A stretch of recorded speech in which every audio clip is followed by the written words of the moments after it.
A l'hora de seleccionar llibres també en podríem parlar molt, però breument farem un petit anàlisi, per exemple, d'una mateixa història. Trobem Peter Pan, que és una història tradicional.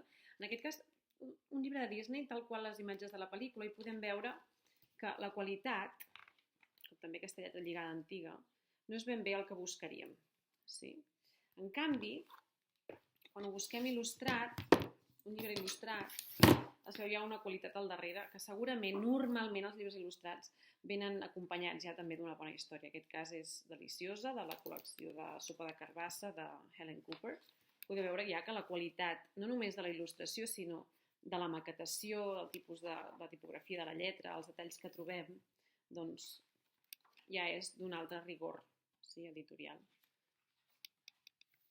Si anéssim a la història de Peter Pan, clar que aquesta era una versió per nens molt petits, tenim la història de Barry directament, per tant, doncs el llibre sencer, sí, amb petites il·lustracions, això seria per adults, però també el podem buscar una versió potser per més grandets, però que també ja es veu que el text està treballat d'una altra manera, perquè és una edició molt cuidada, també és il·lustrada.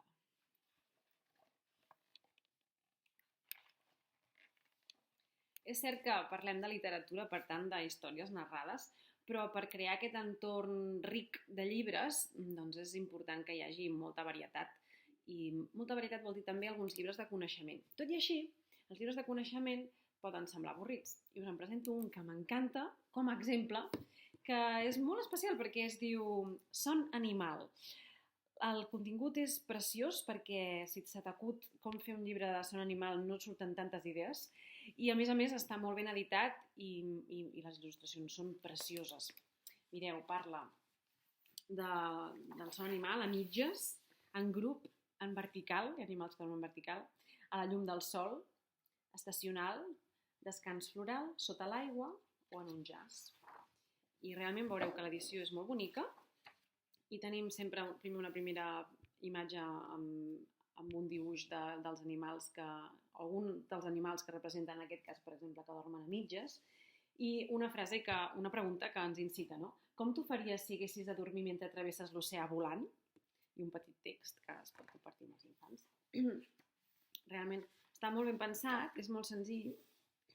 En algunes hi ha una mica més d'informació. En vertical, aquí tenim el catxalot. T'imagines dormir dempeus? I com ho fan, no?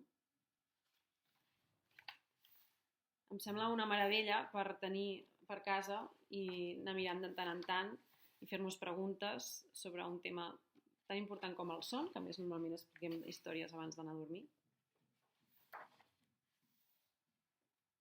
Sota l'aigua i en un jaç.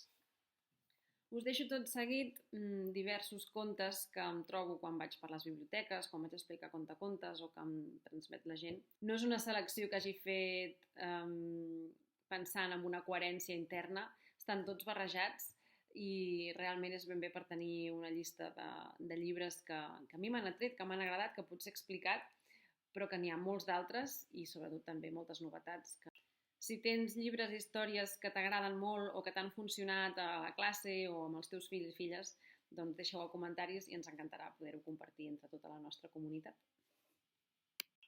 Us animo a que exploreu, a que llegiu molt, a que hi hagi molts llibres a casa, aneu molt a la biblioteca, és gratuït, hi ha de tot i més, i que exploreu, assaig-error, què funciona, què no funciona, què us agrada i què no.